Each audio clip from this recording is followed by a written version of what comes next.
Salam Indonesia, salam Nusantara dari Sabang sampai Merauke, dari Miangas sampai Pulau Rote. Mantalah iman kita, mantalah kasih kita, mantalah pengharapan kita, mantalah hidup kita.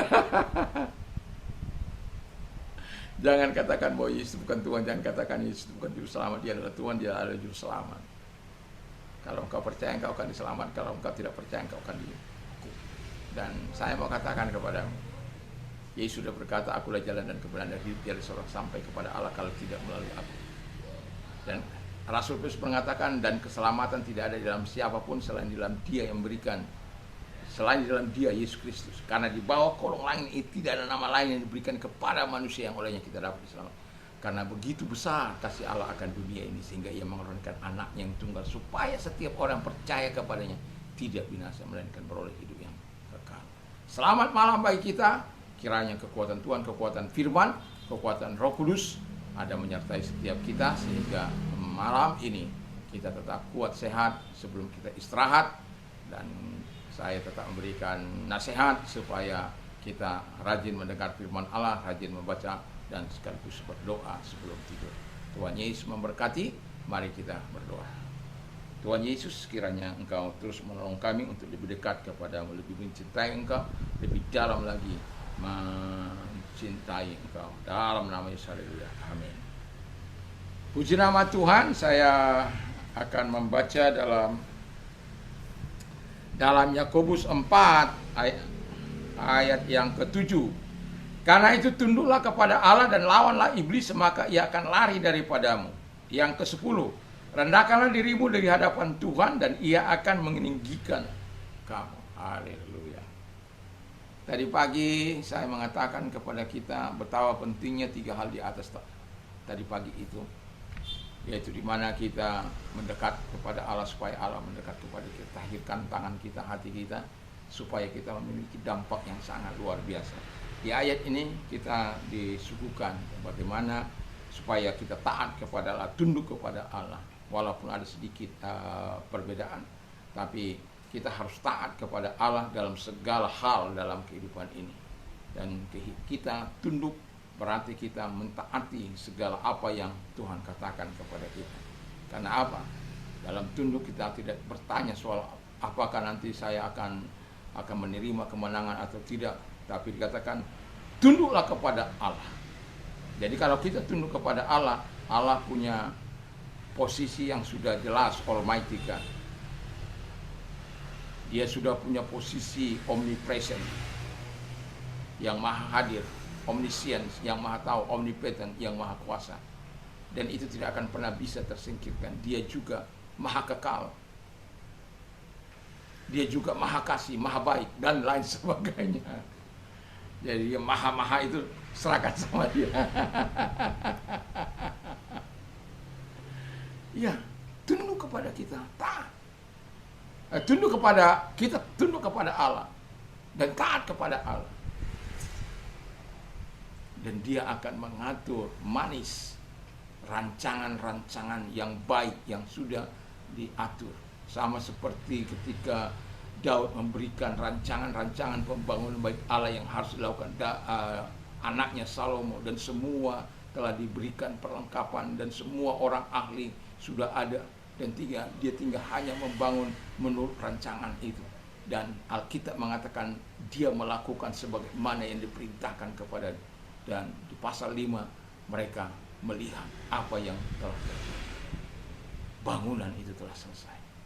Demikian Allah kita akan terus melakukan rancangan yang baik. Rancangannya adalah rancangan damai sejahtera, bukan rancangan kecelakaan. Walaupun jalan kita sangat jauh berbeda dengan jalannya Tuhan. Rancangan kita sangat jauh berbeda dengan rancangan Tuhan. Bagaikan langit dan bumi. Jadi kalau langit itu sampai ke bumi, nggak tahu bagaimana. Tapi yang jelas saya mau katakan, tunduklah kepada Allah. Lalu yang kedua, lawanlah si iblis. Jangan bilang begini, siapa yang menang melawan iblis? Apa Tuhan menang? Apa kan ini pertarungan abadi? Jadi kalau kau mau tahu hasilnya, ya Alkitab ini. Dan dia telah dikalahkan dan telah menjadi tontonan umum dari sekarang sampai selama-lamanya. Itu sebabnya saya katakan tadi, mengapa penting yang di atas itu menjaga hati kita dengan segala kehidupan tingkah laku kita, perbuatan kita, supaya kita mendekat kepada Allah, supaya hadirat Allah, kuasa Allah terus tinggal dalam kehidupan kita. Sehingga setiap perkataan kita ketika kita memerintahkan setan, dia keluar. Walaupun itu usianya 250 tahun, mau 1.000.000 tahun, mau berapapun itu. Itu sebabnya sejak saya percaya kepada Yesus, saya percaya bahwa Tuhan itu mampu menyembuhkan saya. Saya sudah pernah cerita bahwa bagaimana istri saya setiap kali kepalanya kumat itu, karena dia belum sungguh-sungguh dengan Tuhan. Lalu saya bilang, kamu percaya pada Tuhan enggak? Percaya. Kalau kamu percaya, kau terima kesembuhan, pertolongan Tuhan. Itu awal-awal saya menikah ya. Karena saya mengatakan kepada dia, saya tidak pernah dipermalukan oleh Tuhan. Dan ketika saya menumpangkan tangan atasnya, itu setelah terjadi puncak di mana dia setiap kali dia nangis sampai saya katakan, kau percaya enggak kuasa Tuhan? Dan sejak itu dia sembuh.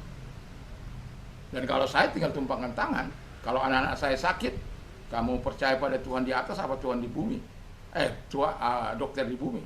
Kalau dokter di atas, saya tumpang tangan. Kalau dokter di bumi, saya bawa ke rumah sakit atau ke dokter. Jarang ke rumah sakit, hanya ke dokter saja.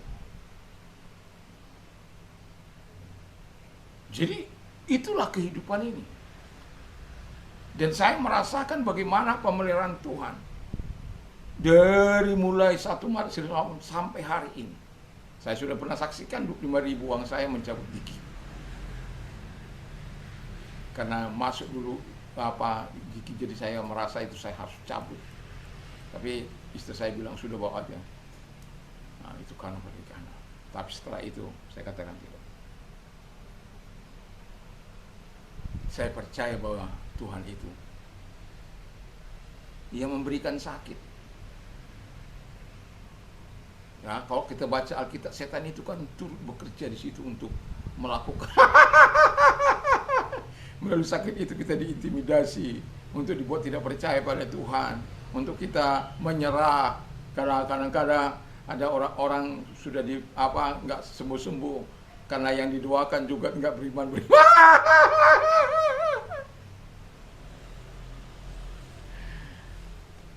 Saya mau katakan, itu kalau orang sudah divonis mati, itu sangat mudah mereka diinjili.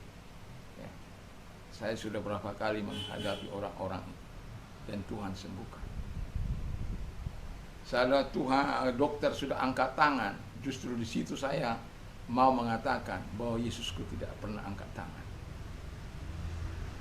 Saya nggak tahu bagaimana kita, tapi kalau saya diperhadapkan, itu api iman saya membara, hati saya terkesima untuk bisa melakukan segala sesuatu. Karena bagi saya, Yesus itu Dia yang berhak menentukan hidup mati seseorang. Walaupun dokter tahu tanda-tandanya kan itu. Saya tidak mengabaikan itu. Tetapi kalau dokter itu mengatakan kita berusaha ya, tapi apapun upaya kita serahkan selanjutnya kepada Tuhan. Nah, itu baru jempolan itu. Sudah bilang siapkan aja rumah beres-beres karena malam ini dia kan. Itu kan sepertinya diri Tuhan. Itu enggak benar itu. Ya. Kalau udah begitu, siap. Nah, jadi lawan si iblis, jangan pertanyakan siapa yang kalah antara Tuhan dan Allah. Karena ada orang, dia tuh udah berpengalaman. Lu Tuhannya dari kekal kepada kekal. Anak buahnya itu setan itu. Cuma dia memberontak kan itu saja. Masa dia melawan Tuhannya, bosnya? Nggak akan bisa menang lah. Ya. Dia yang ciptakan dia. Masa pencipta bisa dikalahkan yang mencipta? Yang diciptakan kan enggak. Nah, itu logikanya. Jadi, dan engkau diberikan otoritas untuk mengusir setan-setan, melenyapkan segala sakit penyakit. Dan saya ingat terus itu firman itu, Matius 10 ayat 1 dan 2 itu. Kita diberikan otoritas itu, ya gunakanlah. Banyak orang tahu firman Allah tapi nggak pernah gunakannya. Oh, itu udah beribuan tahun itu.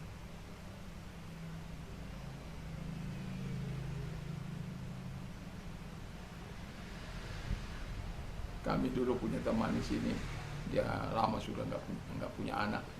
Lalu kami punya grup di sini hamba-hamba Tuhan, kami tumpangkan tangan suaminya, istri-istri hamba Tuhan, istri-istri kami ya, menumpangkan istrinya. Nggak lama kemudian istrinya hamil dan sekarang dia punya 3 orang anak. Jadi saya mau katakan, ya dialah yang terbaik, yang lawan dia dengan iman. Dan yang ketiga, humble yourself in the front of God. Rendahkan hatimu di hadapan Tuhan. Supaya apa? Engkau ditinggikan terus, ditinggikan dan dimuliakan Tuhan. Jangan engkau setelah dipakai Tuhan, dipermuliakan Tuhan, kau meninggikan diri. Jangan. Rendahkan hati supaya Allah terus meninggikan kita sampai kepada kemaksimalan kita. Tuhan Yesus memberkati, dan biarlah Allah dimuliakan senantiasa dalam hidup kita. Mari kita tunduk kepala dan kita berdoa. Terima kasih Tuhan, Tuhan memberkati kami semuanya, dan segala sakit penyakit aku perintahkan dalam harus keluar dari hidup mereka dalam nama Tuhan Yesus Kristus. Dan kami juga berdoa Tuhan, dan bagi mereka-mereka yang mengalami masalah dalam hidup mereka, Tuhan tolong mereka satu demi satu. Dalam nama Yesus Kristus kami bersyukur dan kami berdoa, dan terima kasih buat pertolongan bagi mereka semuanya. Dalam nama Yesus, haleluya. Amin. Tuhan Yesus memberkati kita, dan selamat malam, selamat kita berada dalam nama Yesus. Mantap, mantap, mantap, karena itu sudah bunyi dan saya harus mempercepatnya. Tuhan Yesus memberkati kita. Amin.